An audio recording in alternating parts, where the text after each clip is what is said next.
Defining moment Sting, a figure that so many people were so excited for. Finally, Sting has come to the WWE and is finally getting a figure. But here's my question. Sting had a lot of figures before this made by Jakks, and although they were the Jakks style, I think they were quite suitable. And just looking at the face of this, I arguably might say it has a better paint application than this one. Although this is a younger Sting, looking at it in the box, it doesn't look as detailed as the Jakks. But enough said, I don't want to destroy the hype train completely, because this is a very interesting figure, and it was very interesting when Sting came to the WWE, because he was in TNA.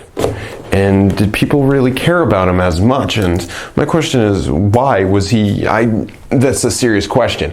I didn't watch TNA at the time that he was on there. Was it poor booking? Was it bad storylines? Is that why people didn't care? Why were people so excited that he was finally in the WWE? Like, I know it was a defining event. He was the one who never went to the WWE. But would people call him a legend when he was in TNA?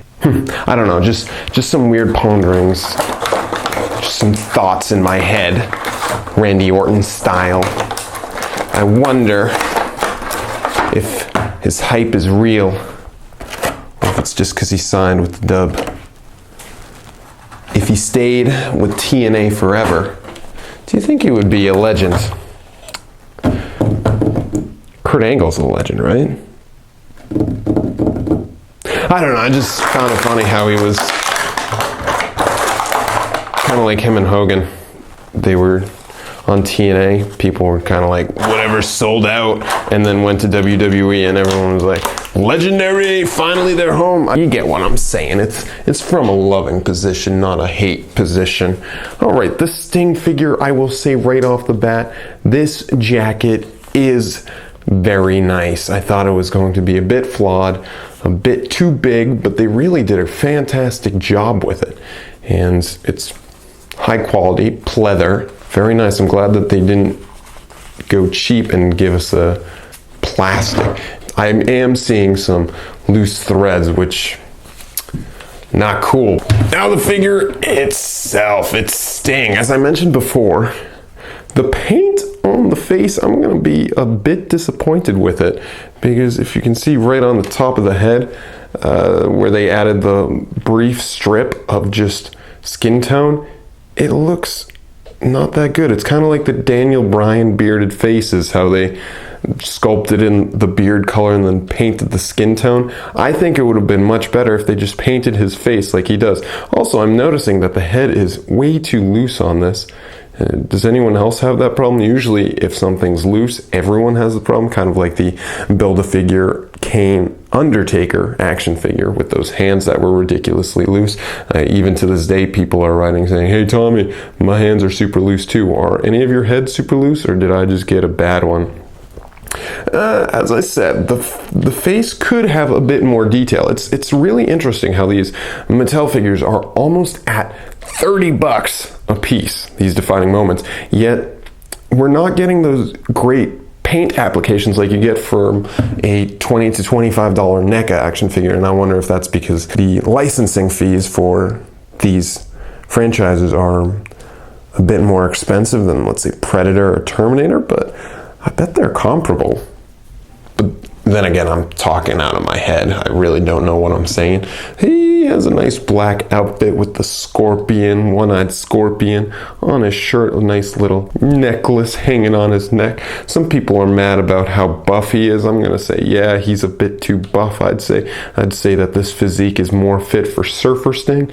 And overall, I am finding that he is a bit looser than he should be in some areas. Ab crunch works well. The shoulders can't go up that much because of his shoulder pads. He comes with a baseball bat. It's bent.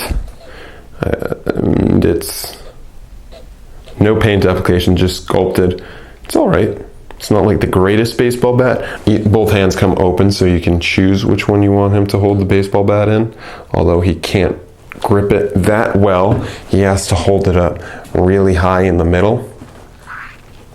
So if any of you are actual baseball players, you know that's not actually how you hold the baseball bat. And it's a bit challenging getting him to hold it with both hands. So it's not going to give you much if you want to make like some baseball playing sequences. Also, look at those boots. Nice detail in those boots, huh? Really cool. And the legs featuring the nice molds. Wow, they really did go all out for the Sting. I just wish we had a better paint job on the face. I feel like that is definitely lacking, and it's unfortunate. And maybe skinnier arms. But other than that, this is a solid figure. Do I think it's worth the price though? Getting up to $30. I paid $27-ish with tax. That's a lot for a figure and a coat. I'm gonna say if this was $25, I'd say it's perfectly priced. But if you're getting it for more than that,